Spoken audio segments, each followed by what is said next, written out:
First and foremost, thank you everybody for coming on time. Thank you to Ben, Samira and Dania for hosting us at City Circle. I'm actually quite privileged today to be joined by Amin Danby from Mind in Harrow and Mumin from Ealing, both with extensive experience of working with faith communities and community engagement. A little bit about myself before I go into, I guess, the core topic of today. As Ben kindly explained, we have produced the world's first Islamic sign language book. Today we're not selling it, but it's at the back for you to view. Alhamdulillah, the journey, I guess, what I wanted to share with you is why and who and what triggered us to do it. And that will, I guess, explain my career journey till now. So Alhamdulillah, though a graduate of engineering, I find myself in a very early age, straight after graduating, working in a mainstream school. And it happened to be a specialist school which had a deaf support base. So those I don't know that are working in the space or familiar with the education sector, what we have in every borough in London and across the UK actually is that there's one lead primary school and there's one lead secondary school who caters for the deaf children and hard of hearing children. However, you have children who go to other primary schools, other secondary schools, and are supported if they have SEN needs, special education needs, by TAs. However, there's usually just one main base for secondary school and one main base for primary. I unfortunately happened to go to the secondary school that had the base for deaf children. Now, as I was studying myself, and when I went back to work there, one of the key things I noticed as a deputy of the year, I was responsible for 250 children, I gathered that often those that had special educational needs or had a hearing aid on or were just profoundly deaf were victims of bullying or victims of isolation. And what I mean by isolation, especially in a school setting, is when you're in a classroom setting and somebody drops a joke or somebody says something funny and everybody in the classroom is laughing and those one or two individuals are left out thinking what's going on. A, because they couldn't hear it, or B, because they couldn't lip read it, or C, if they had autism or some form of other learning difficulty, they couldn't understand the sarcasm or just couldn't get what was being told, what was so funny, right? Not for everybody, black and white is not black and white. And so seeing that as a senior personnel in the school, through and through every day, every other week, where I myself was closely supporting those young people, something was burning inside me that I had to do something more to then just support them, their well-being within the school. I then went on from that school to support children directly in their homes and adults through the local council. So Townhouse Council had a service children with disabilities team whereby I had the chance to go to those homes and actually give those children a fun recreational time. So do activities that their parents may not have the ability to do so or not be comfortable or skilled enough to do so. So activities such as taking the children out to bowling for the first time, taking deaf children out to, for example, subtitled cinema screenings. Sometimes even simply as just going down the road to the supermarket. Now, you may think some of these things are maybe quite mundane, but actually a lot of these children and adults, and correct me if I'm wrong, if anybody in the audience may know better, but a lot of these children and adults are confined to the space of their home, the four walls within their homes. So I found through my experience that when it came to family weddings and functions, the family would go the extra mile to make arrangements to keep the child or individual away from that function and make sure there's a carer for them at home, but rather than make arrangements to make sure they are at that function, socially engaging and being included in that social activity and making arrangements there. I also found that, for example, such basic kind of necessity activities such as supermarket shopping, children were left or excluded from that. And now, obviously we don't want to we can't turn into a blame game here, but parents would keep the children away because the children would be violent perhaps in the supermarket, perhaps the noise was too much for them, perhaps it was a sensory overload for them, or sometimes perhaps the children were not taught to or behaving the right way. Those who are working in education, or you would have seen just in public life in general, children that go to special needs schools, they picked up by a special bus, travel by the special bus, and taken to a school with people of their similar abilities or capabilities, right? So they never actually come out their bubble. They're always confined or learning or developing or growing with around the same people of those same needs. So when they were coming up to the public settings, they would react in ways that sometimes parents were comfortable with, particularly parents from the BME communities and those perhaps from the Muslim faith backgrounds. It's a cultural taboo. Back home, as we like to say, in some of our countries, disability is something that we just brush under the rug. We put it aside. There's a common saying that God will forgive them. God's already they're destined for Jannah because Allah's forgiven everything because and these are things that you often hear, particularly among the Muslim faith. So I found through my role that I had a chance to directly come somewhat challenging and give the children life skills. So I went into, for example, teaching the children how to use an oyster for the first time, take them around London on the bus for the first time, take them to supermarket and actually let them pick what fruits they wanted, so that through that journey of me supporting them one-to-one, I could contribute to some form of positive development. But the common thread between the school professional experience, that particular role, and then I went to work for a disabled charity, was the core root problem I noticed was communication breakdown. So the core breakdown between parent, mother, father, child, or child, sibling, or if there was a deaf child and hearing parents, or hearing child and deaf parents, the core issue was the fact that they could not understand each other.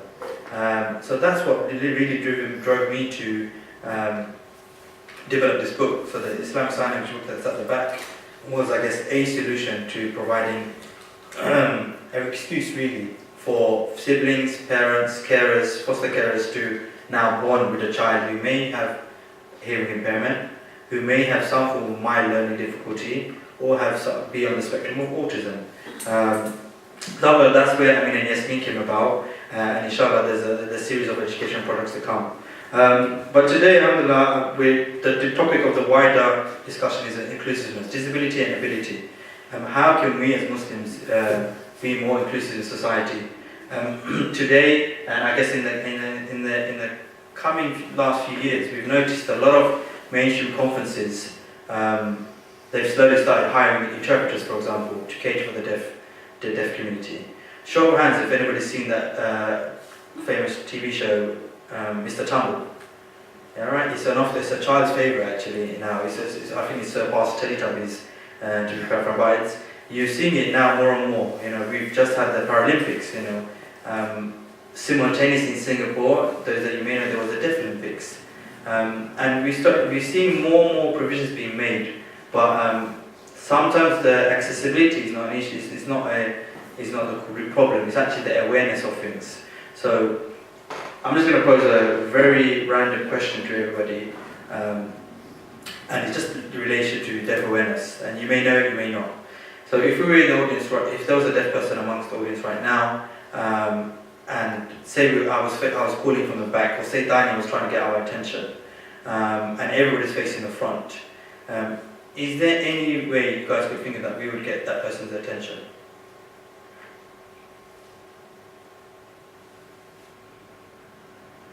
Obviously, if it was us as a hearing audience, Daniel could just say, "Hey guys, sorry, emergency, can you guys turn to me?"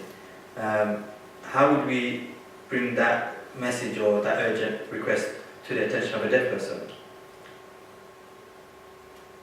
So often, obviously, what we would do, and I'm saying because we've had various events and gala dinners for the deaf, one way we would do it would be to flash the lights on and off.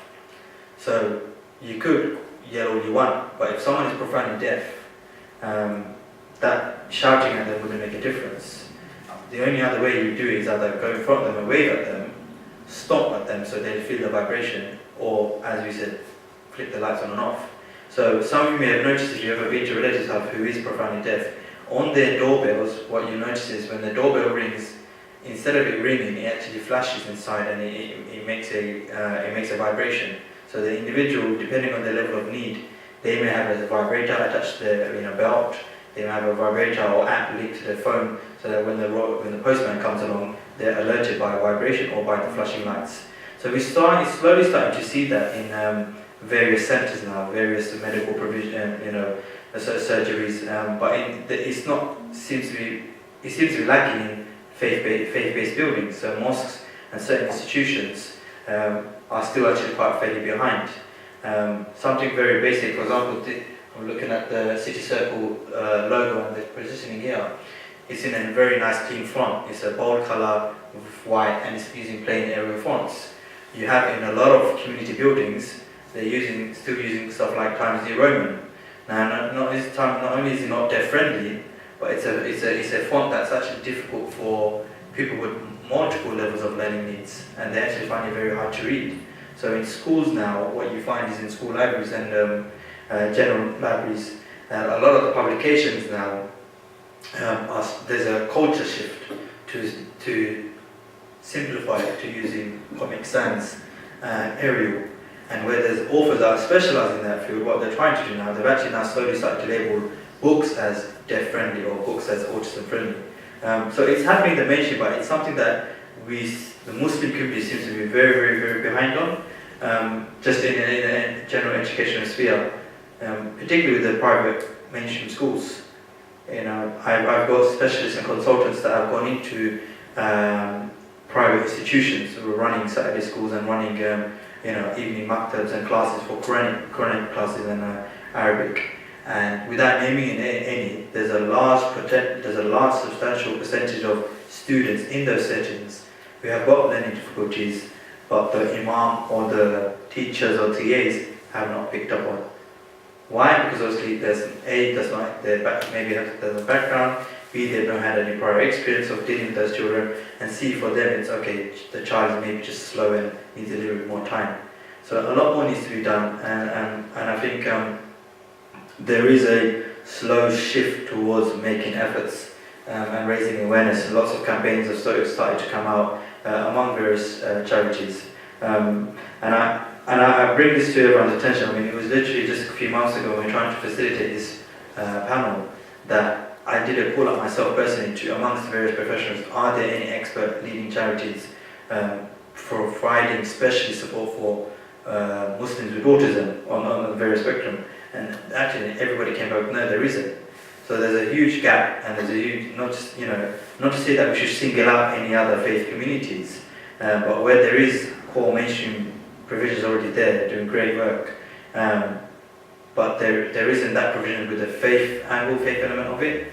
So it's something to think about. So professionals in the audience that may have some sort of charitable background or governance expertise, who could line the dots up with others that are strategically perhaps involved in the sector, it may be worthwhile speaking to and actually creating and forming something that can be really, really powerful. Without going on to any further, I wanted to give invite the platform for Abu Mumin from Eden Care, who's got a small presentation. Abu Mumin is a qualified social worker and the founding members of Eden Care and Muslim Burial Fund. They are specialising with those that are terminally ill and reaching end of life. He has deep-rooted community experience and a lot of community cohesion experience, more than 30 years. His experience in youth and community sector is incredible. He's been very instrumental in leading the way in Tower Hamlets, particularly in one of the largest BME organisations, and also the founder of Muslim Burial Fund. But without any further ado, I'd like to ask Abu Mumin to lead the way. Okay. May have this. Yeah. Is my slide there? Yeah.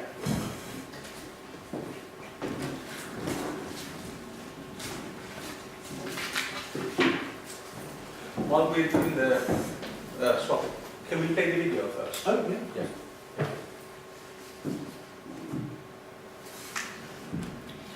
If we could, the lights, dim the lights if it's, well, switch the light, okay? My name is Abu Mia.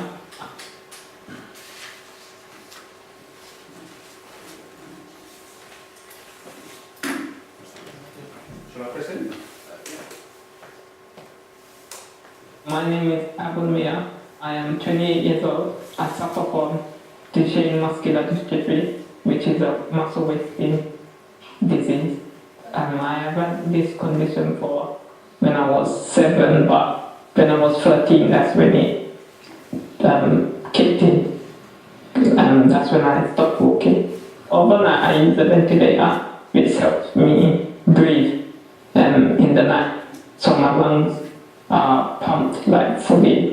so all the carbon dioxide could come out, and it helps me sleep better. At the morning, my carers come, and that's when I take the ventilator off and get hoisted onto the wheelchair. And then I go downstairs bathroom using the 3-4 lift in my house. Then the toilet, of course, I use the toilet. I wash myself if I need to. Well, my carers, they help me do it. I brush my teeth.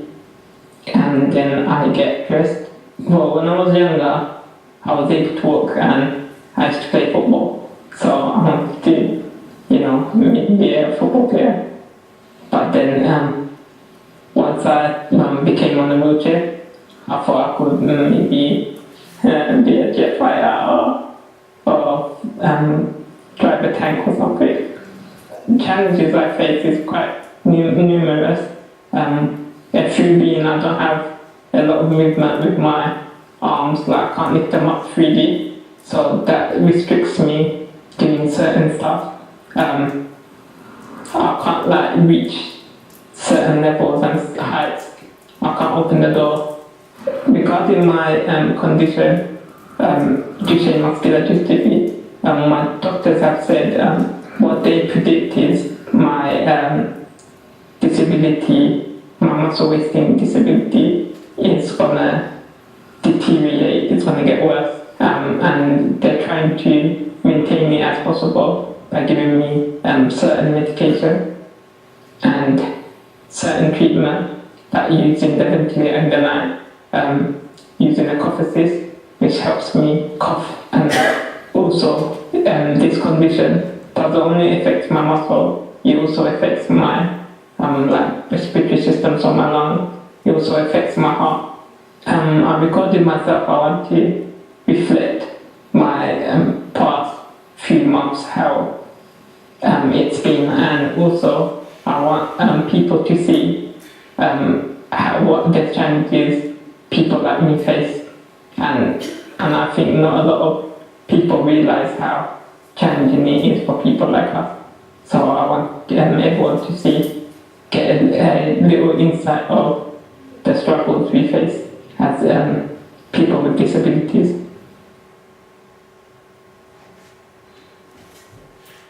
Okay, can I now? My name is Abulmia. Ooh. Can you get my PowerPoint presentation, please? Thank you.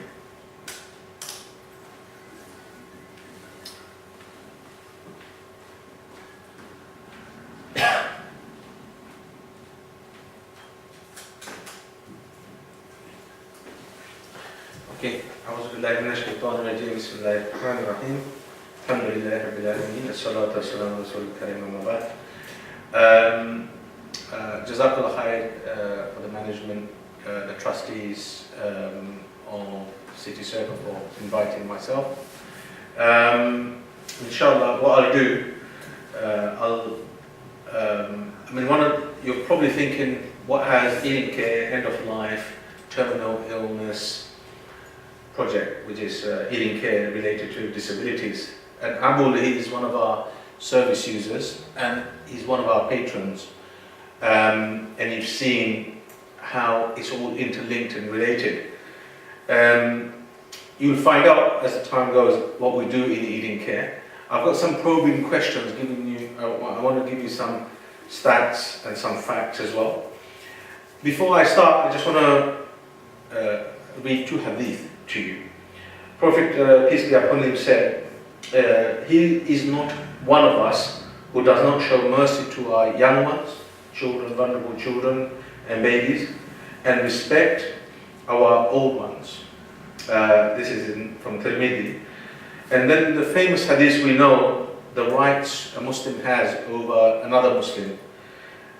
When he gives greeting of salam, of peace, you respond. When he or she falls ill, you visit. When he or she passes away, you attend the burial process. When he or she invites you to something, you accept that invitation. And when you sneeze, responding to that sneeze with Ya Rahmakullah. Now, what I will be going into is very relevant. My presentation is very relevant to those two hadiths because we visit people, we support people through eating care who really don't have a strong family structure that all of us may enjoy. Now, that's a video and a picture of me taking part in a burial training, which I will talk about more, inshallah. There is a quick definition of end-of-life care, inshallah. If I let you have a couple of seconds to read that. And then in terms of end-of-life services, I just want you to get the structure. If somebody is very unwell, who's terminally ill, that person may, go to GP, hospital, hospices, care homes, home care, specialized end-of-life care. Then after death, burial and funeral services. Then in blue, the bereavement services. The three key areas. There's maybe a few more, but they fall under broad categories. I wanted to ask you, how many people do you think die in England every year? And what percentage of them would say they would prefer to die at home? Can you have a guess? Don't give me a number. A million? Million? A million, yeah? 300,000? A million? Anybody else? This is sort of regardless of cause. Half a million. Yeah. Okay. Now, inshallah, what percentage of that, let's say a million, what percentage of them do you think would want to die at home? All of them. All of them? Yeah. Okay. Yeah? Okay. All right. Well, Amin was right. Every year, 500,000 people die in England. 75% of them want to die at home, place that they are familiar with. But in reality, only 18% die at home because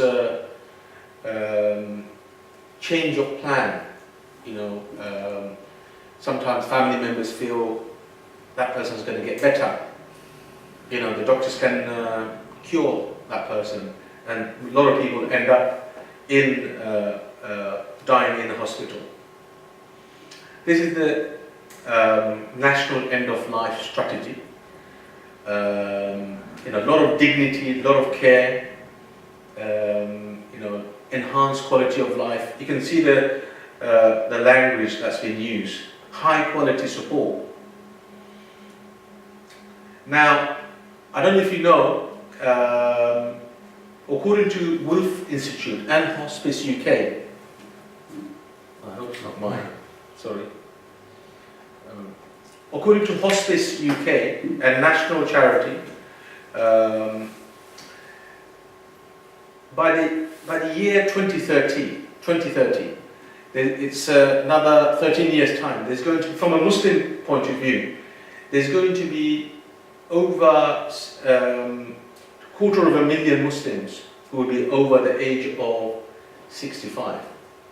So the need for services, culturally, religiously inclusive services within the hospitals, within the care homes, within the hospices, it needs to be there. We need to also have, there's a care home that we go and provide befriending to.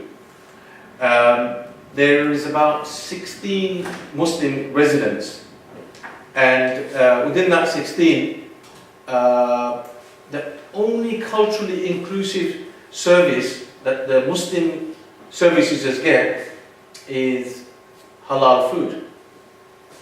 Whereas the Irish community, the Jewish community, all those residents there, they get the national celebration, the religious festivals.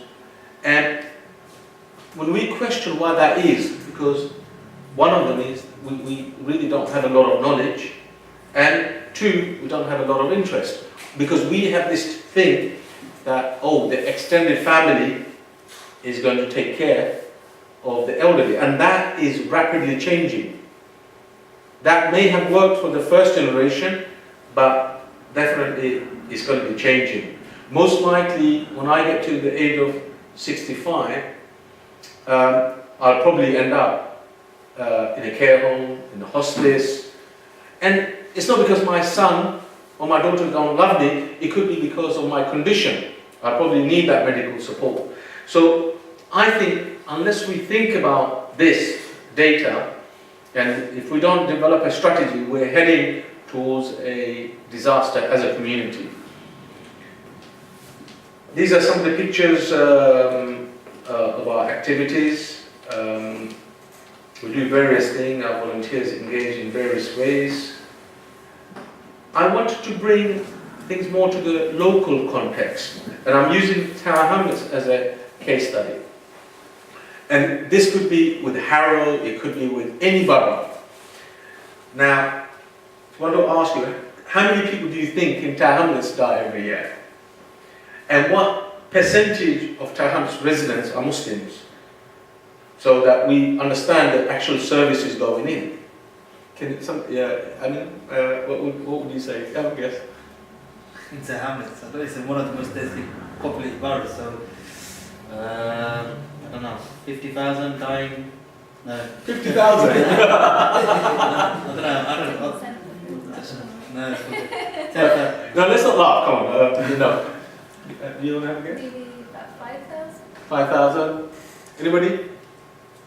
Is that Four. Four? Only four? 4,000. 4,000. So I'm trying to make it a bit humorous, you see.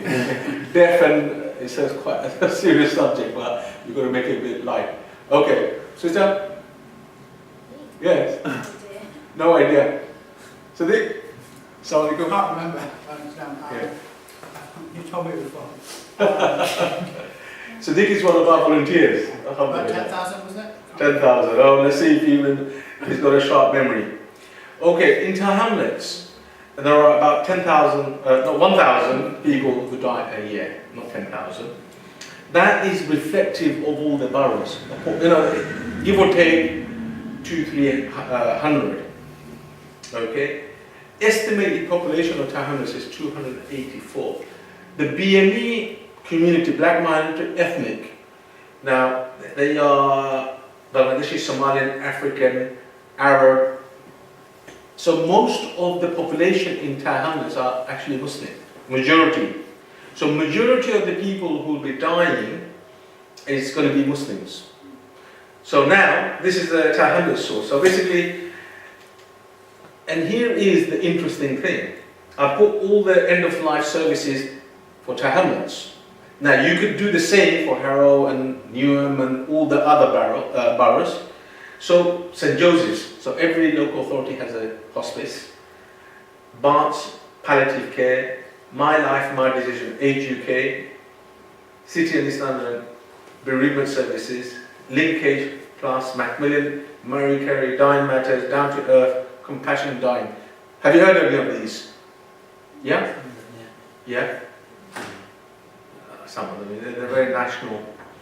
It's important to understand, we've got 250,000 people, it's already started, who are going to be over the age of 65. We need to be prepared, we agreed, and we're looking at a densely populated borough with majority Muslim. So now, if you could brainstorm and tell me how many BME Muslim end-of-life services in Tower Hamlets. Forget about Tower Hamlets, London. Can you tell me one? Or two? Or three? We've got massive charities. You know, Muslim, with the biggest charity. Where this. Can somebody please tell me how many do we have? We've got 250,000 people who are going to reach 65. Where are they going to go? Care home? Let's say care home. Or stay with their children. There are multiple options and choices. So none of you are able to tell me. This is with or without any chronic illnesses or disabilities, right? Just elderly age. Elderly age, they would need more and more services. Obviously, if they have Yeah. disability, they require more additional expert support. They could have disabilities, they could have terminal illness, they could have regular appointments to the doctors and hospitals. Yeah. Where are the services?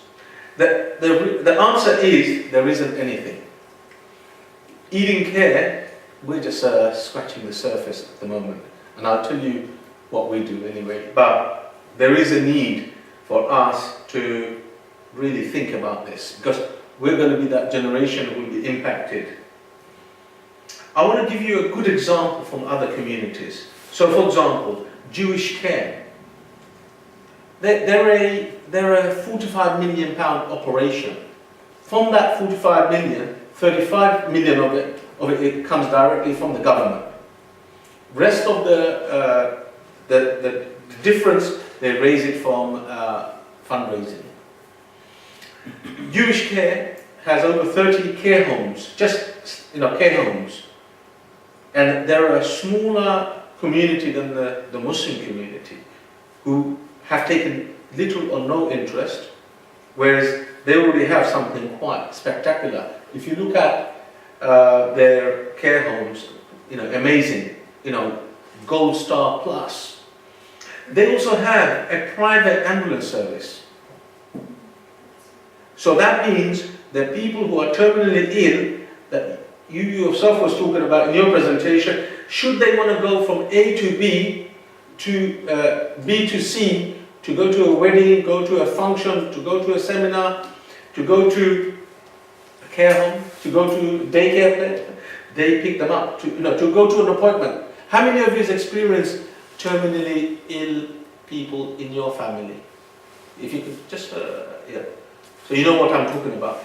So Nick knows what I'm talking about. If you got somebody, my mother was unwell, terminally ill for 15 years. Before that, I was oblivious to anything. She died in 2013, and on the same year we set up Eating Care Muslim Burial Fund, because there's nothing. Okay, other communities have set up services. We are at the really early stages of that. I've got a case study for you. This is a real case study. Can you read it, or shall I read it for you? Okay. This is Ali. She's an elderly person. She's terminally ill and in hospital. A few days ago, she's in an acute setting. That's quite serious. So basically, 2 male nurses came to give her a full clean. That means taking all her clothes off and giving her a full wash. She refused because her dignity, culture, and all of that. Because, do you remember when I said the national end-of-life strategy? They said, oh no, we are nurses. Forget our gender, we're here to provide a care for you. What does she do? Mrs. Ali turns around to her children and says, these male nurses have been coming at night time and I don't have a voice. What does Miss Ali have a choice? What do you guys think? Come on guys, what do you think? Imagine Miss Ali to be your mother, your wife, your sister. What do you think? What do you think? What would you do? Yes, because in the private sector, you can refuse to take treatment from a male nurse. This is an NHS is still a private sector. You pay tax. You pay what do you call it? Your national insurance. She needs a service. She needs a service. She needs to have a wash. Yeah. All she's saying, can I have female nurses, please? But the patient has a right to dignity, though, in terms of the NHS contract here.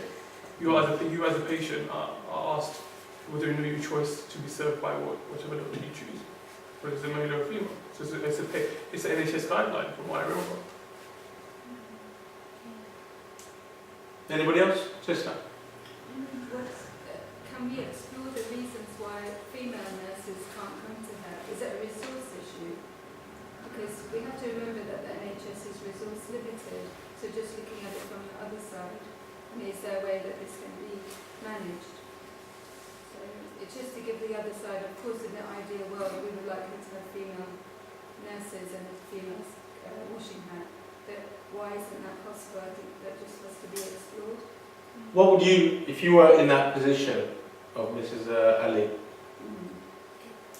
What would how would you, of course you would want your dignity, just because you're ill, it doesn't mean your dignity isn't there. These are things that are important to you. Yes, I acknowledge that. I think what I'm saying is Mrs. Ali has to get in contact with whoever's running the service and ask them why she can't have female nurses. I'm just pointing to the other side of it, that is this, NHS, it's a limited resource. So is there a reason, what are the difficulties and how can it be worked out? It sounds like a communication issue more than anything else, in the sense that what the person before me has just said are all very kind of valid and right points, but I think that needs to be communicated to Mrs. Ali in a way that is accessible for her, be that a language that she understands, for example, or kind of in a more visual way, or however that's communicated, needs to be in a manner that she can understand and receive that information, so that she's aware of A, if she has a choice, and B, what the issues are if there isn't a choice, because in the absence of that, it can feel very much like something is being done to you without, any rhyme or reason, which is, of course, goes completely against her right to kind of have any dignity and kind of have some kind of awareness of what is going on with her body. But again, I think the issues are very real, in the sense that obviously the NHS has to do what it can to provide care for so many people, including Muslims. So I think communication, good, effective communication, has to be at the heart of that. Well, Mrs. Ali, I mentioned she's enrolled in a hospital, Heart of Tower Hamlets. Majority of the people from the Muslim background, I've mentioned that. I've also, when they present data and facts in terms of ethnic representation within the staff team, they sometimes give you, it's 40-50 representative of the community. But when you break it down on actual decision makers, policy makers, there is little or no representation. And this is the problem. I mean, Mrs. Ali is my mother. Yeah, and my mother had a strong representation, but it was very, very hard. I mean, she was in and out of hospital for 15 years, as I mentioned. And, ultimately we had to go right to the top, chair of the Barts Hospital, to get some things changed. And I'm saying it requires, something as personal like that to happen for someone like myself to get involved with something like eating care. Now, let's move on because of time limited. What eating care do, we provide, befriending support to people who are terminally ill and reaching end of life. Currently, we have about 10 people who are on the end stages of their life. We visit them regularly, from Rose, who's a 12-year-old girl who lives in a care home. Her mother died. So mother's last wish, if my daughter dies, to give her a Muslim burial. We're dealing with, let me just move on. There's a lot of work that we've done. We've done a conference around end of life within the Muslim community. Then we have Eating Care Muslim Burial Fund. I've got these postcards right at the back. Recently, myself, Aminul, we worked together, the Grenfell fire victims. Within 24 hours, we went and offered free burials for anybody, any victims from the Grenfell fire. We've buried 8 fire victims from Grenfell Tower. In total, we've buried very needy people who don't have anyone to organise their burial. In total, we've buried about 46 people. By the end of next week, another 3 will be included because our services are opening up to very needy people. We work with non-Muslim partners for any non-Muslim referral. And then the last service we provide is for Muslim reverts. We're dealing with a case right now. The person is a Muslim, but the family are not accepting the fact that she's a Muslim. So what's happening is she's going to get Muslim janazah and a Christian burial. And we've had people who are fully niqabi having to accept that their child, because there were custody issues, that the son was going to have in the chapel a Muslim janazah and a Christian burial. And we ourselves find ourselves in a very awkward position. So what we've done, anybody who is a Muslim revert, we provide free legal support. And really, it's a complicated matter, and it's easily done, and we provide that service for free. Instead of the reverts spending £400 or £500, we offer it for free. That's it really. If you have any questions, I'm happy to answer them. Thank you very much. Thank you very much. We'll revert back to your questions specific to, I guess, Eden care, which directly is supporting those without terminally ill, and I guess more specifically the disability and inclusiveness side of things. But without any further ado, I wanted to introduce Emily from Mind in Harrow, if you just want to take the seat. Emily works with the British Cultures team. She's working particularly with the faith communities, specialising in community projects in terms of tackling mental health stigma. Her work focuses on generating inclusive and sustainable community-based initiatives, aiming in particular to improve access to services for new migrant communities and refugees. Without any further ado, Emily Danby. Thank you very much. Can you hear me okay? Hello? Wait, it's a connection.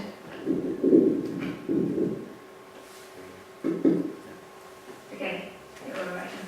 Hello everybody, thank you very much for having me here this evening. Quite a variety of topics we're covering under this umbrella of exploring disability and the role of community within supporting people with disability.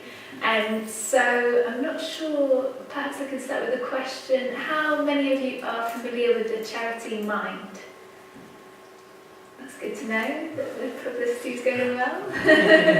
Great, so I work for Mind in Harrow, which as you might also know, Mind is a national mental health charity which has many local Mind associations. So each local Mind association serves the local community in terms of providing support for anybody who's experiencing a mental health issue, and also support for their friends, family and carers.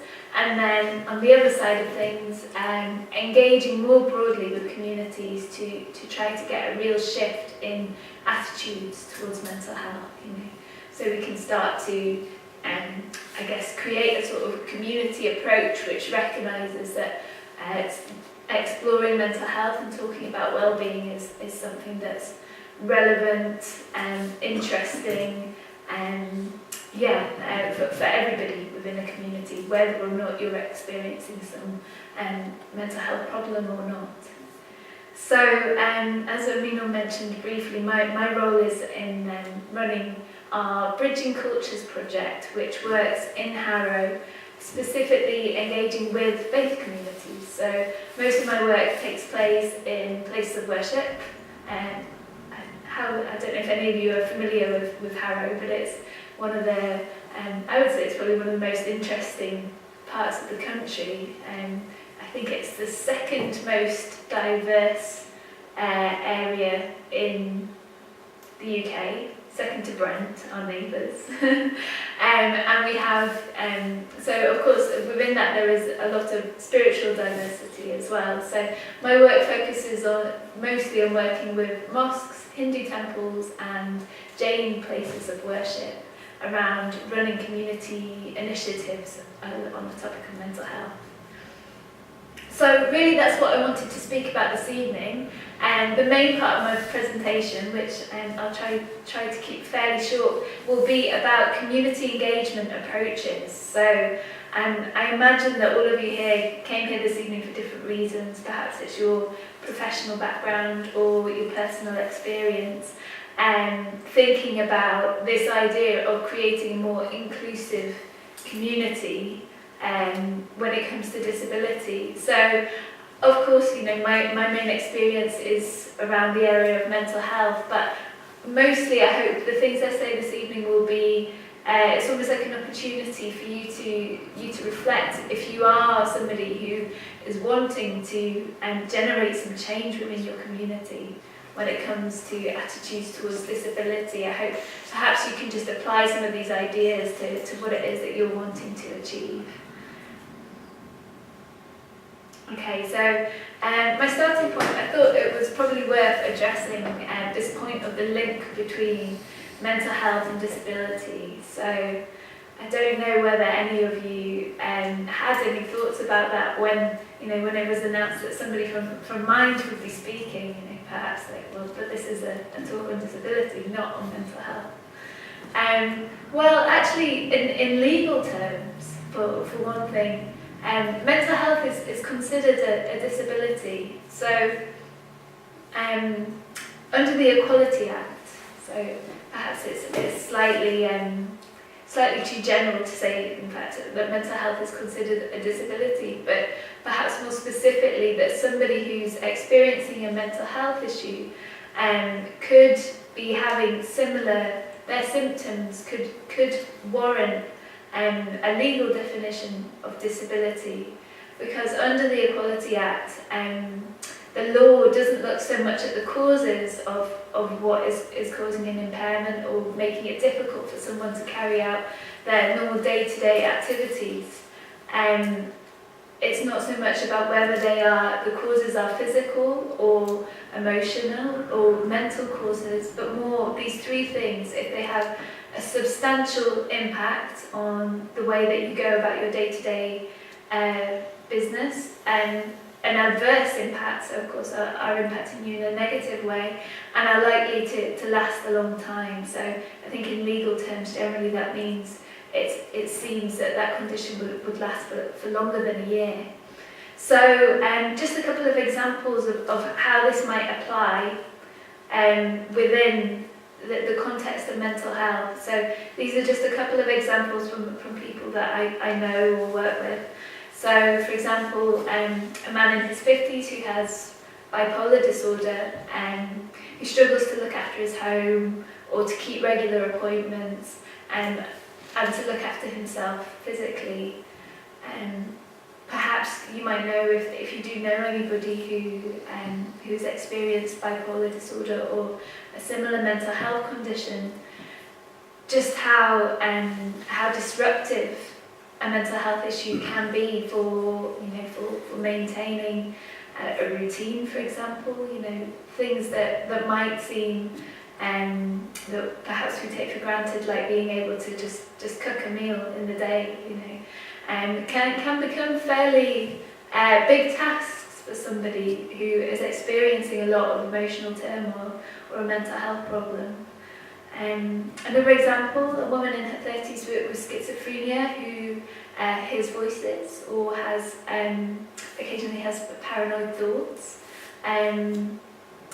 The symptoms of schizophrenia, of course, as with any illness, whether it's a mental health condition or a physical health condition, vary massively.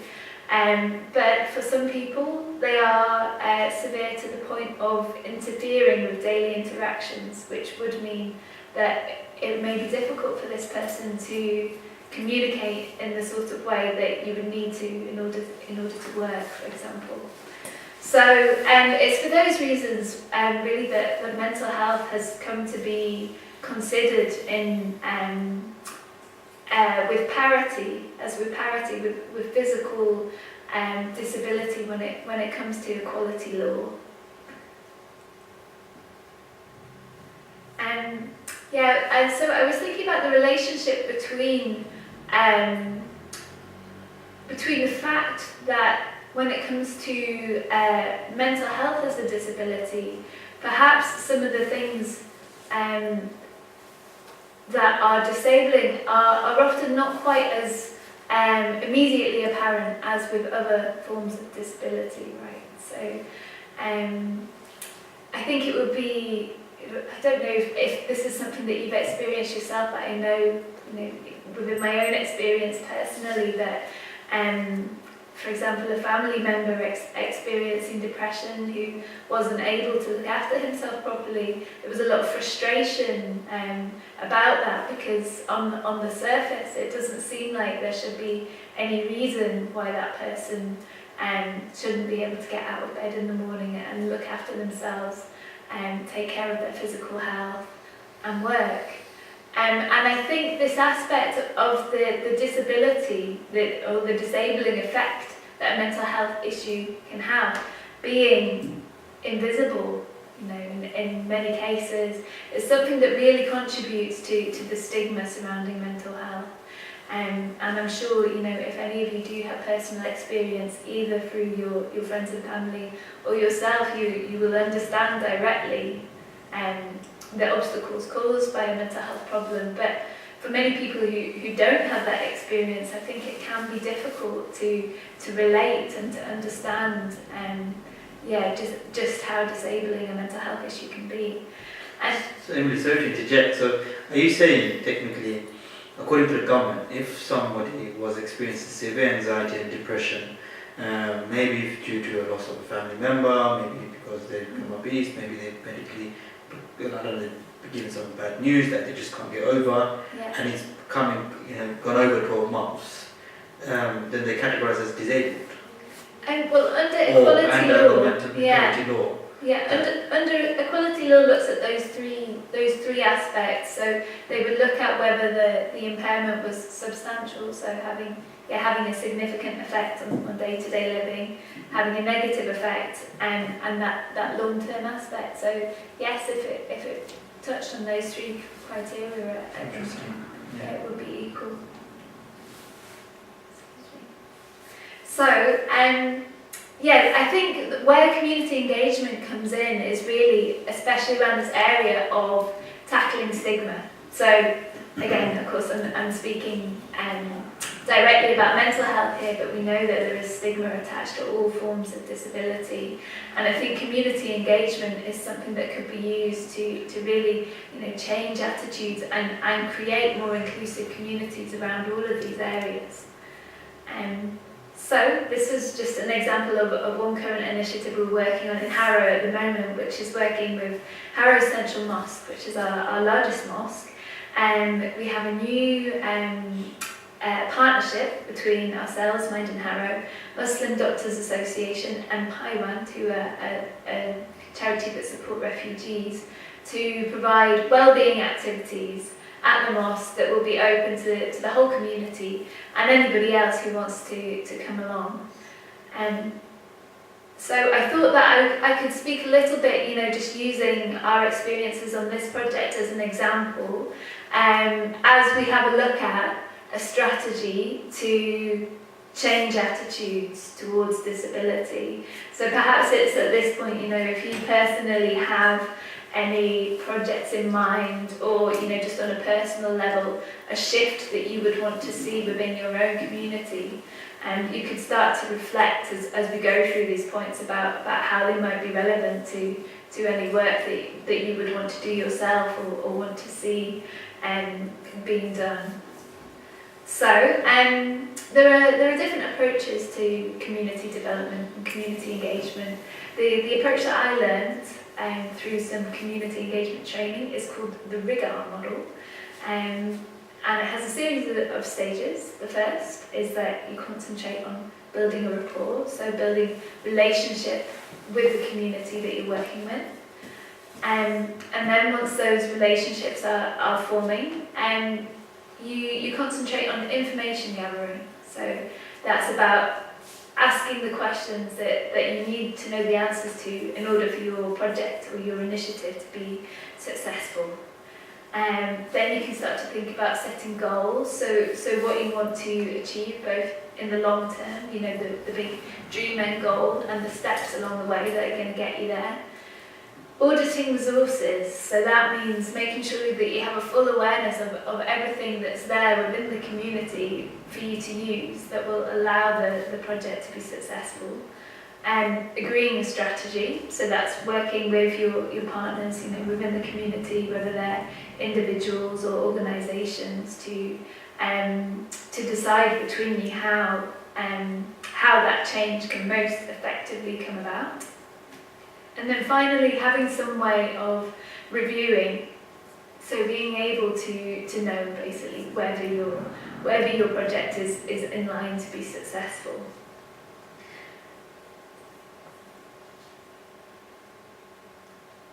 So this first stage of building a rapport, I would say probably this is definitely one of the most important aspects of developing a community engagement initiative, and I think is something that unfortunately is often overlooked when it comes to bigger organisations or perhaps government projects, because there's always a focus on the end goal, but if there is no resource put into building up the relationships at the beginning, then, I mean, I don't know, you probably have some ideas yourself what might happen if there isn't a strong relationship between yourself and the people that you're working with. Yeah, you're referring to like grassroots outreach, Yeah. community workshops, you know, mini seminars, just going out there getting people's views and opinions on whatever the project you're trying to set up, right? Exactly, yeah. So without building a rapport, often what happens is that, you know, you end up making a lot of assumptions, firstly about what the community are about, you know, what they already know, why it is that there might be negative attitudes towards mental health, for example, what the community wants, what's going to work. So yeah, that can lead to some big mistakes being made if you don't take the time to do the rapport building. And of course, I mean, from my point of view, I think this part of the job is possibly the most enjoyable as well, because you don't really have to offer anything, for one thing, you know. You don't have to go in offering a complete solution to a problem, or even pointing a finger and saying what the problem is. But just at this stage, it's just about building understanding of the community, establishing a common ground, so, you know, finding those people within the community that have the shared interest in what you're trying to achieve, and making sure there's good, strong, open communication right from the offset. And then, of course, all of those things will lead to establishing that trust that you need. So from that comes the next stage, which is about information gathering, and this is basically just asking the questions that you need to know the answer to. So, what are the needs of the community? Who are the people of influence within the community? So I think this is a key question, and probably, you know, this is something that probably would naturally come to our mind if we were wanting to get something going within our community. For example, with the mosque project, we have a great pool of volunteers, and between them they are very well connected, and I think that has really helped our project. So it's allowed us to have like a strong relationship with the local councillor for that area, a strong relationship with the sheikh of the mosque, and also allowed us to make sure that the project goes into the different areas of the community. So in Harrow, like in Tower Hamlets and in all those areas of London, really, the Muslim community is very diverse. We have a large Afghan community, Somali, Iraqi, South Asian. So it's quite important that we're able to make contact with all areas of the community. And to do that, I think you really need to be able to identify the people of influence within those different stratas. The other thing is that you may well find that there are already experts in your subject area, you know, in the area that you're looking at within your community. I'm sure that's true for, you know, the people who attend City Circle events. I wouldn't be surprised at all if any of you in the audience are mental health professionals. I hope you're not marking me out of 10. So it's always good to have, you know, at the beginning when you're developing that relationship, to be able to really be open to taking on people's advice and their expertise, and you know, allowing people to, or you know, really welcoming people to take on a role that reflects their skills in that way. Another thing that you might want to gather information on, if you're from the community that you're working with, this might be information that you already have. But looking at where a community naturally gathers, you know, like so times in the week and places where there's already something going on. If you're trying to do something new, you know, for example, and create an inclusive drop-in workshop for people to come and I don't know, perhaps read or play with children with hearing difficulties, for example, just as an example. If you're doing something that's completely new, that will be quite foreign to many people within the community, I think it's often a good idea if there's a way to bridge the activities that are already happening with what it is that you're venturing in to do. And of course, meeting points are always a good place for getting the message out about what you're doing as well. So today, with it being Friday prayer, we were down at the mosque at about 12:30, handing out leaflets to everybody who came in the door. And it's just being there. Of course, it's about spreading information, but it's also about putting a face to the project, I think, and being able to establish a presence within the community. Knowing how news spreads is also very important, and of course that differs between communities. I found, for example, that the Somali community in Harrow all seem to be on WhatsApp. For some people, you know, we found that really the only way that we get the community together is through word of mouth, you know. So initially we wasted a lot of money on posters and, I don't know, putting things on Facebook or something. But if you find those right people of influence and get the word of mouth train going, that can be the best way to spread the message. And then the final thing that you'll want to gather information about is the obstacles. You know, why is it that there is stigma already? You know, what is it that means that people aren't engaging already in an initiative like this? So, from our experience on this initiative, you know, through this information gathering phase, we were able to pinpoint some of the obstacles. One of them was, if it was somebody who hadn't experienced a mental health issue, there could be a feeling of, well, this isn't relevant for me. Oh no, that's for other people who have problems. Stigma, of course, and not wanting to speak openly, and not wanting to be labelled in any way. I think this is quite a big one around all areas of disability, the fear of admitting some gap in knowledge, you know. I think probably we all have that, don't we? Like, you don't want to seem like you don't know something that you feel you should. There can be a feeling of like, okay, I should know the answer to this, so I'm not going to say anything because I don't want the person to know that I don't know much about this topic. Or that it's boring, you know, if it feels very dry, if we're talking about mental health in very clinical terms, or in a sort of information fact sheet kind of a way, I think that can be a real obstacle to people engaging in any sort of sustained way. And then the final thing is just a lack of time. So we found that our engagements on Friday have been pretty good, pretty successful, because there are a lot of people, you know, a couple of thousand people coming into the mosque at that time. But, you know, most of them have half an hour for lunch, so they come in for prayer and perhaps stay for a minute or two at the end and then leave. So it's important, I think, to be aware of these things when you're designing an engagement. So once you've gathered your information, the next step is to decide on what the goal is. So it's good to dream big, I think. You know, you want to have a big long-term goal. So for us in this project, it's that the diverse communities at Harrow Central Mosque are able to access effective and timely mental health support. And then, of course, you want to break that down into what that means in the short term. So for us, we're running regular monthly activities and covering a range of topics.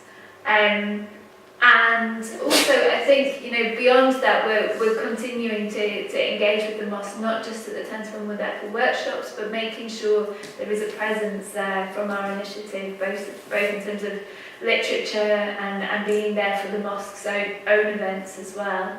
Just as I said before, you know, so that we can establish some presence and build a positive reputation there. And then that next step is about auditing resources. So if you're going to be able to achieve your goal, you want to know what materials you have to get there. So that might be the obvious things, like you might need some money. I would say probably out of all of those things, the most important is the people power, definitely. So having a good, strong group of volunteers who are really committed to achieving what it is that you want to achieve. I think if you're able to do that, then the other things tend to come about somehow. And then through that, of course, you agree a strategy. So how you're going to achieve what you're setting out to. And I think the two most important aspects of that are that it's something that's collaborative, so it comes out of discussion with the people you're working with, and also that it's responsive. So that means that you don't have to be 100% convinced that it's going to work from the offset, but it has a flexibility within it to be able to respond to things not working quite right. So, for example, for us, we're still testing out a little bit when is the best time to have activities. And at the moment, we're going for Saturday mornings, so I'm up tomorrow morning to do our next workshop on food and mood, if any of you would like to come along. Yeah, so they're the main points about agreeing a strategy. And then that final thing is just, you know, the sort of common sense that you might expect. Having some way of being able to review and to know whether you're doing well, whether you're on track to achieve what you set out to. This might be easier said than done, because I think probably we all have experience of setting out on a journey to reach a goal, and sometimes the journey itself gets so complex that we forget what the original goal was. And perhaps that's not always a negative thing. That can come about through understanding more the needs of the community. But if you do have some way that's built in of reviewing how your progress is, whether it's something quite formal like feedback surveys from workshops, or definitely I would recommend a more informal approach as well. So talking to people, perhaps even just asking people within the community, have you heard about what we're doing, is a good way to gauge whether you're having an impact or not. So in a nutshell, that's the Rigar model. I hope that was helpful and not too intellectual for a Friday evening. And just a couple of final points that I felt I had to add in just as extras. So really just to say that from my experience in particular on this project, but just in general of working with communities over the past couple of years, I think for an initiative that is changing attitudes within a community to be successful, I think partnership is really one of the most important things. So whether that's a partnership between charities like our initiative is, or between places of worship, just the shared knowledge and the shared expertise, the shared resources and the shared people power that you get through that, I think that's really what starts to make things possible, because you know, especially if it's something that's quite a big goal, and especially if, you know, as most initiatives like this do, you're running on volunteer power, I think it's really important that you have, like, you know, a strong core team that are able to direct things and keep things going in that way. And then the final thing really is just about being, you know, open-minded and creative in how we approach community engagement. So our initiative is about mental health, but we've done all sorts of different things that might not be obviously connected to mental health. So we had a drop-in health clinic, which you can see in the picture on the left-hand side.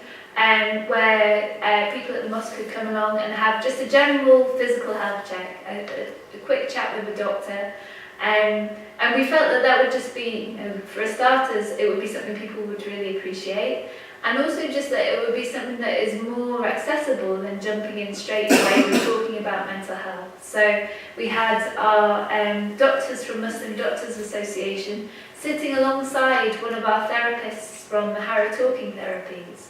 So that if there were issues to do with mental health that people did want advice with, there was that parity of services there. So that went down quite nicely. The middle picture is of a leadership and wellbeing course that we did a couple of months ago. So this was a 3-part course that we did with a group of about 12 local Muslim women in Harrow from different backgrounds. And it combined all sorts of stuff. So in the morning we had Pilates or yoga, and then we had a sort of life coaching session and a guest speaker in the afternoon who was normally a successful Muslim woman who was talking about how she had become successful in her particular area. So within that, the well-being and mental health aspect was just one aspect, and we wanted to make something that was quite holistic and would attract people who would be interested in the other elements, perhaps. And then the final picture is of some training that we ran at the end of last summer on becoming a community wellbeing champion. So this was a 3-day training course that we offered to anybody who wanted to be able to run initiatives like the one that I've been talking about in the community. So yeah, really this is just about thinking about how we can create initiatives that really give people something that they would be interested in, and so that an initiative can be something that attracts a broader scope from within the community. And so, of course, why take this kind of approach? I hope it feels more or less apparent by now. So by generating a community engagement project in this way, through starting from that starting point of building relationships and really understanding the community that we're working with, and of course you end up creating a project that responds directly to the needs that you've seen are there. Through including people as you go along in the project and giving people responsibility, you'll find that the initiative will really start to take root, so eventually you might even be able to disappear and it'll still be going. It becomes something that's a part of the community, so it's just accepted as, you know, for example, what we're doing at the moment will, I hope quite soon, become something that's just a part of Harrow Central Mosque's activities. And as an organisation or as an initiative, you develop a positive reputation, which will put you in a good place if you want to run anything else as a follow-up. So I hope that all felt clear and interesting. Of course, I'm very happy to take any questions. That's my contact details there, and that picture is of our upcoming training. So we are running our Community Champions training again at the beginning of September. It's a 3-day course for anybody who's interested in running wellbeing initiatives within their faith community. There is a priority given to people who live in Harrow, but if you're not from Harrow and you're interested, then please do definitely take some information, and I will do my best to fit you in as well. So thank you very much. Thank you very much, Emily, for providing a very clear and successful this roadmap. And it's something, I guess, with those that did take notes, we can try our best to condense them into a document and we share it with some of the audience members that want it.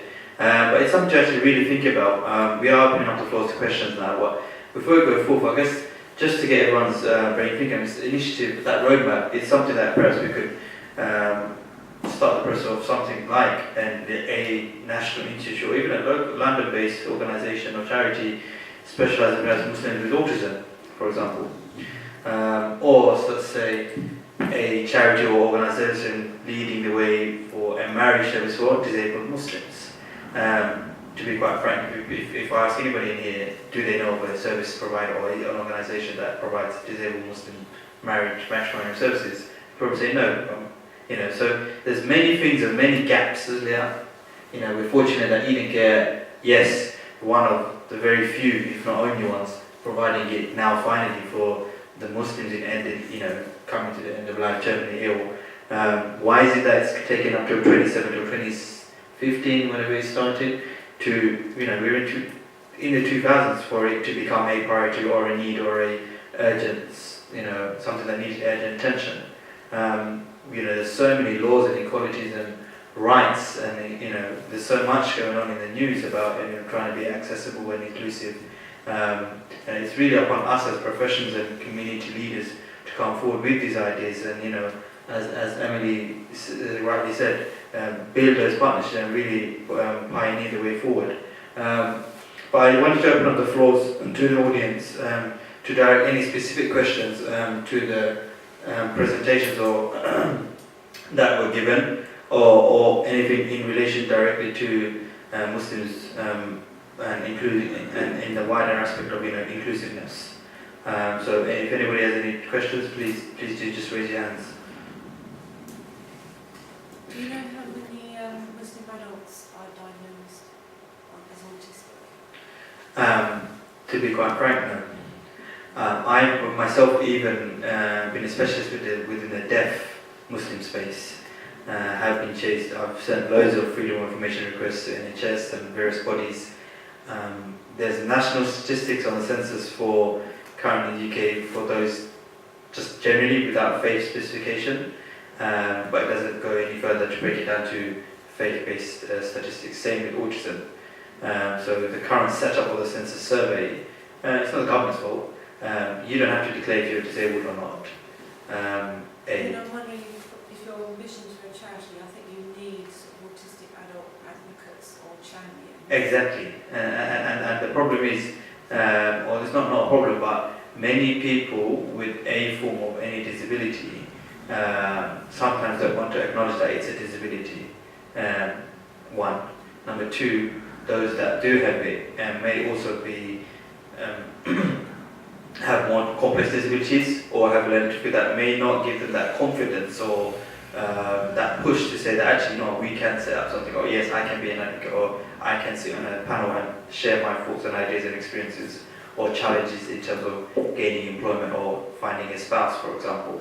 So I'm not saying that it's something that I want to champion forward. Maybe I may do, but it's something where, and I said it has to start from the beginning. We have to, if anyone does in the room want to go forward with it, it starts with actually going out, meeting parents, adults, children, teenagers who have autism from the various levels of the spectrum, and then finding out actually what is the root need, core need, how do we evolve from there.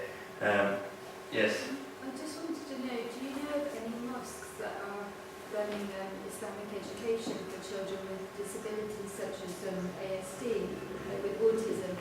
To my knowledge, like that? there isn't, unfortunately. I know in America, the new charity, something's been set up called Mumin, who's trying to do accessible needs for everybody with disabilities. So they're trying to do cater for those with autism, those that have got deaf needs, and those that have obviously got other forms of special educational needs. But with autism, because the spectrum is quite wide, the actual specific tailored need is so resource heavy that I think nobody has adventured or challenged themselves to take it on themselves. I think a lot of mosques would house comfortably projects that would come forward to cater for that need, whether it be by providing a pro bono space in terms of in-kind donation. But in terms of an organisation or institute or national setup, or even a local setup, it simply doesn't exist. So in my work as a family link support worker for the council, my sister Yasmin, who co-authored the book, she works for SCOPE, which is a national disabled charity. as part of our role, we'd go into homes for children that had autism. And what we do is, if there was any form of faith element teaching to take place, we'd have to do it based on our expertise. So I was with a child who was on the quite a high spectrum, and if I used to regularly take him to the mosque. He used to enjoy it, but what he would do in the mosque was he'd pull people's beards, and he'd make his way of expression is making noise, and we're making a lot of loud noises and a lot of funny and peculiar noises to the average Muslim worshipper. A lot of elders in the mosque would always basically say, "Get up, what are you bringing him here for?" But once I'd be praying, beside me, I'd go to one side or go to the far end. For me, it wasn't like, okay, he's going to not behave and understand it. It's, if he didn't get that training now, when will he ever get that training? But I took that risk, and I guess the evil eyes and the swearing from the elders on myself, because that's me as a link worker for him. I didn't have to do it. But then for me to then teach, pick up a book and teach him, he wouldn't understand. His verbal interaction with me was, for me, it was an advantage. I knew BSL, but for him, as a child with autism, he don't know the BSL. For him, it's Macatron at the very least, and it's just gesture. So it was more expression-based learning. So will there be any way for him to ever understand basics of his religion? I'm not sure. In his school, which is special school, they use pet cards to, as you may know, to reward good things and to do instructional-based activities. But maybe there needs to be a resource that's created, pet card-based Islamic vocabulary, for example. The book I've, alhamdulillah, been able to do, it's keywords, family-friendly, it's very bold, colourful pictures, but it may have to be a bit more dummified perhaps in some way to make it sort of understandable. But nothing exists to this day, and we do really need educationalists and specialists in the field to come together and sitting down with the scholars actually to come up with a resource. In my years of experience, I haven't seen a single thing that's come about. It's really been it's been down to parents who are proactive, who are talented in terms of professional sector, competent really, who've been advocating something, or the best way they understand their child and their child's language, to then narrate or teach some form of faith-based learning to their children, but it's unique to that individual. Any further questions? I work as a Senko in a secondary school right now, which is very inclusive. Is there any guidelines or any practices or procedures you've done before to break down the stigma in the BME community, especially not just Muslim community, but I've had it in African communities whereby they don't want to signpost or they don't want to say that the child's autistic. So for example, you get to year 10, year 11, if you then waive at the document the sign's autistic, it's too late. Yeah. What happens then is, if your child's misbehaving, you can't exclude them, because it's too little too late then. Yeah. Also what they do, they then blow a whistle, my child's autistic, year 10, year 11, so you can't get rid of them. So, but at the early stage when they get diagnosed or coming in year 7 or year 6, they keep their mouth shut. Yeah. Because it's a stigma.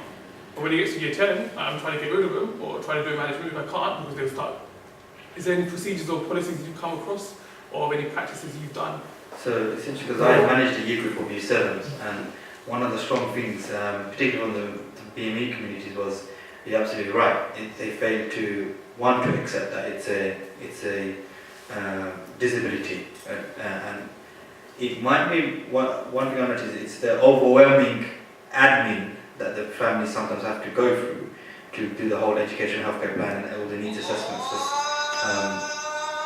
they find themselves in. But the way I guess I overcame, or my colleagues in the school or in the borough came over it, was we used to just, I guess, promote the kind of positive side of, I guess, the outcomes, knowing that the child actually will have additional provisions and additional support and additional learning tools to help them sail through the educational hurricane, which is secondary school, right?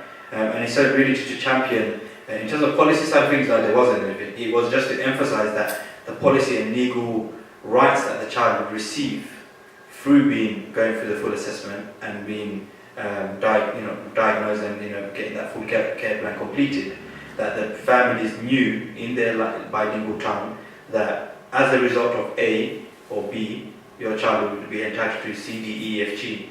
And that conversation had to come through and through, like in various methods, in various tones, to just cement it through that actually it's not something negative. One of the, I guess, concerns was that, my child's going to always be taken out of lessons to get special lessons, or my child is going to be picked on or bullied on because suddenly they've got a TA. But it was just to demystify that in the best sensitive diplomatic way possible. And it's just been black and white in terms of what the child would receive as a result of going through that process. And then maybe you can then just perhaps emphasize on the fact that the ramification of leaving it too late. Because I know many families who come year 10, year 11, go on to failing the GCSEs, then they don't go into college, and then they don't get that additional time that they're eligible for in terms of examination, in terms of sitting papers, doing it one-to-one as opposed to doing an example. So those key learning points that you've, I guess, found in your current case studies in year 10, 11, if you highlight them from the very first entry point or touch point with those children, when you're getting the referral from the primary schools as a SENCO, you can use that to really champion and make sure that you've got every child fizzled in and settled into your system very quickly.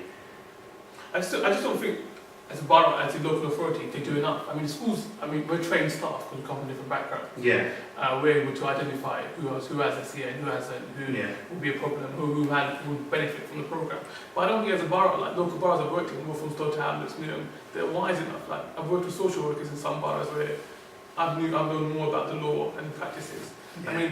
I think the issues I have with local authorities is that their idea of mental health, or their idea of disabilities, or their idea of supporting children or any families with disabilities is crap. Yeah. They don't know when to act, or they don't know how to act. You said about bilingual community, but shouldn't that be, if you have a high level of ethnic minorities in Hamlets, like 55% who are BME, shouldn't your local authority be targeting that at any stage? When you've got children at primary school level who's going to have disability. So shouldn't your local care product or care company within your local authority have a huge initiative to drive towards that? And Mumin they don't, from what I've seen. In Hamlets I can't believe they do. It's, I think a lot of the boroughs are, obviously from the central pressures that have been coming over the years, that's one a huge influential factor.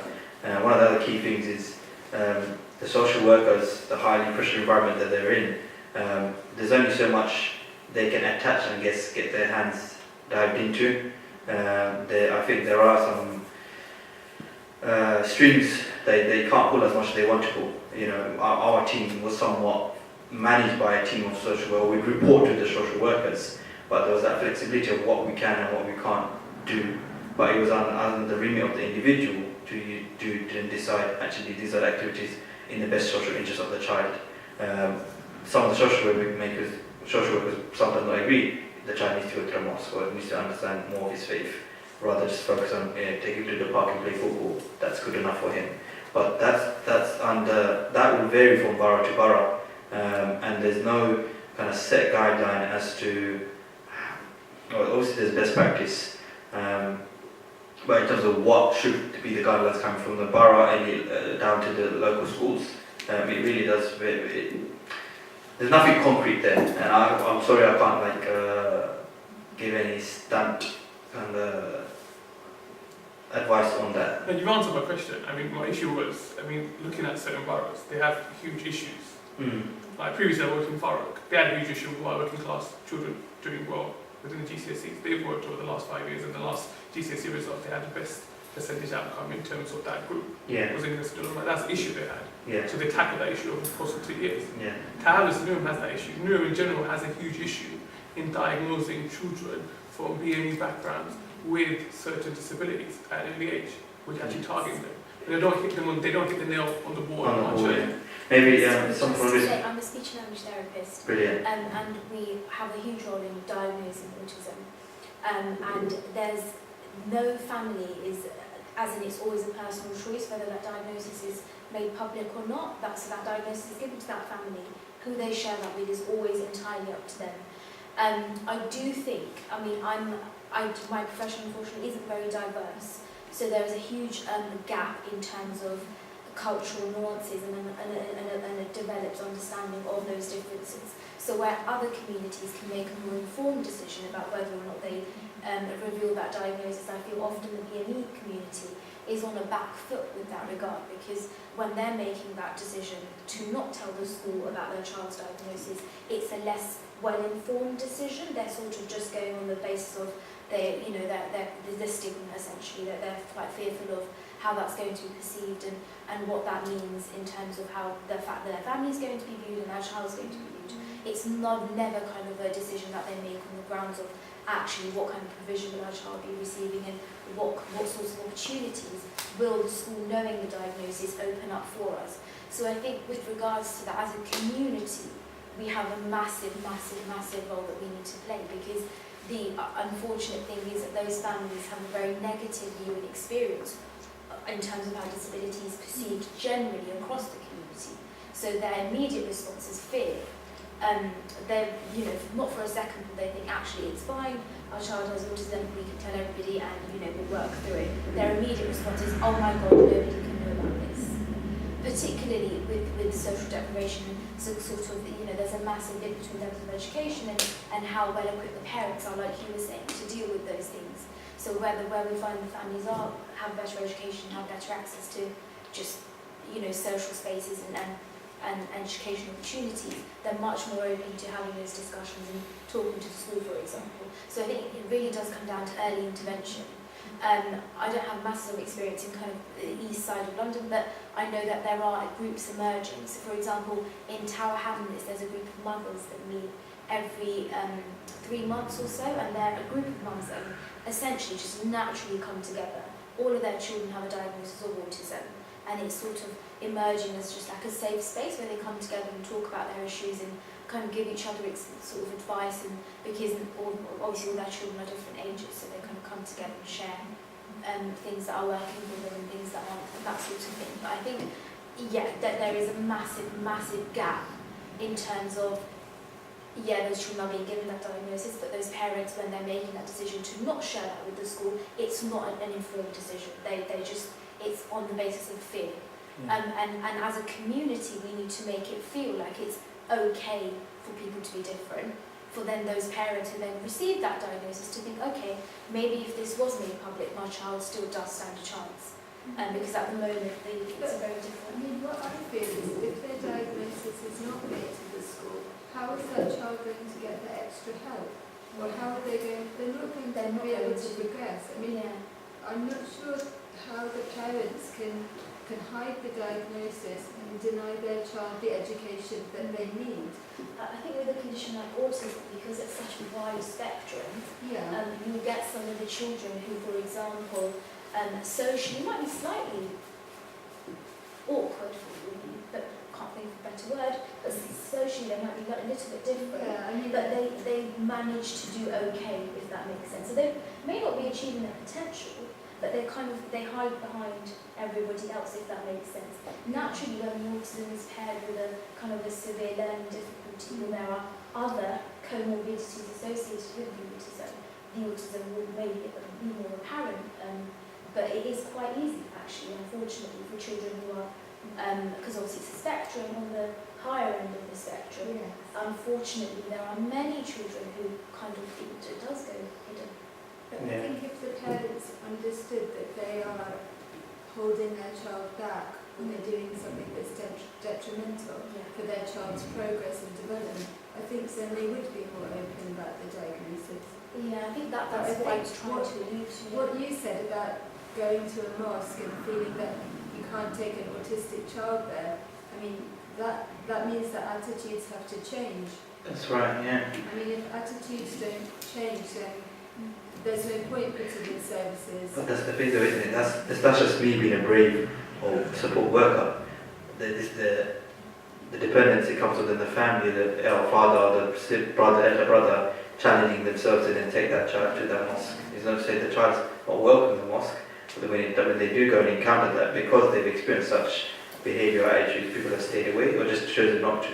I'm just wary of time because it's coming to Maghrib now. I want to see if there's any final comments or questions from the audience, and the final word from Abu Mumin and Emily. Did you want to plug something? Yeah, please. Okay, very interesting topic, set of questions. About 15-20 years ago, I used to work for an organisation called Apacenth. It's called Apacen now, and I used to go to all the special schools, special needs school, and they were at that time really battling with issues around. There was an increasing number of Muslim students that couldn't access Islam. Yeah, none of the teachers, no sign language, no anything. And 20 years or 15 years fast forward now, we're getting khutbah in the Islamic mosque, and I was thinking, subhanAllah, that's really a great achievement, because some people have gone and worked hard. But you saw Abu's video. Abu struggles to go with a wheelchair and pray Jummah, for example. Not all the mosques have wheelchair access. He has to come to Islamic mosque. And what we need to do is the attitude the mosque also takes. So autism, for example, is another area. I worked in Barnardo's during my student days, and they used to have a program called Hamara Family Project. Fantastic piece of work, and to do with autism. Majority of the youth service users were Muslims, and they felt that the community, they had to go there, and the community couldn't be inclusive enough for them. Meaning the children who go, usually some of them, depends on which spectrum they're in. If they're hyper, then these are naughty kids, whereas actually it needs to be dealt with properly. And I just think what needs to happen, similar to the sign language, we need to also move into, families need to come in and really need to set up support services in order to take the work to that next level and take the help to that next level. So, thank you. Any last few words on that, or compliments on that? Keep it very brief. I think really the main thing that has come out of what I've heard all of you say is that I think that probably the biggest obstacle to communities responding to becoming more inclusive is a lack of knowledge and a sort of fear that's associated with that as well. So, like for example, a mosque committee or just individual members within a mosque just feeling like they don't know about autism, they don't have the resources or the understanding to be able to accommodate an autistic community. And I think really that's where people like yourselves can play such an important role. If you do have some specialist understanding in any sort of topic that's related to disability, then definitely I would encourage you to find ways within your own, of course, time commitments and other commitments to offer them to your community. Because my experience is that in general, the leaders within communities are very happy if you approach them and say, I know about this area and I'd like to help the community in this way. And that's a good starting point for a partnership. So let me know how you get on. I think there's nothing, I totally agree, nothing stopping a speech and language therapist expert, autism expert, a deaf expert come together, preparing a pamphlet of some nature or a poster, kind of key signpost, and sending it across to all those trustees and secretaries and really get some momentum going, like basic guidelines in terms of how they can adapt or tweak some of their environment, room settings or welcoming settings or reception settings. And even that I've got a very ambitious project in mind, and I'll share it with you guys because it's a long way away, but you see in every reception a doctor, right? The hearing loop system. Imagine every khutbah podium having that hearing loop system, whereby someone who's got a hearing aid or hard of hearing can just sit in a proximity to benefit from it. Right now they can't, they have to depend on lip reading, right? It's something mammoth, but it's doable. You just need someone to get on with it.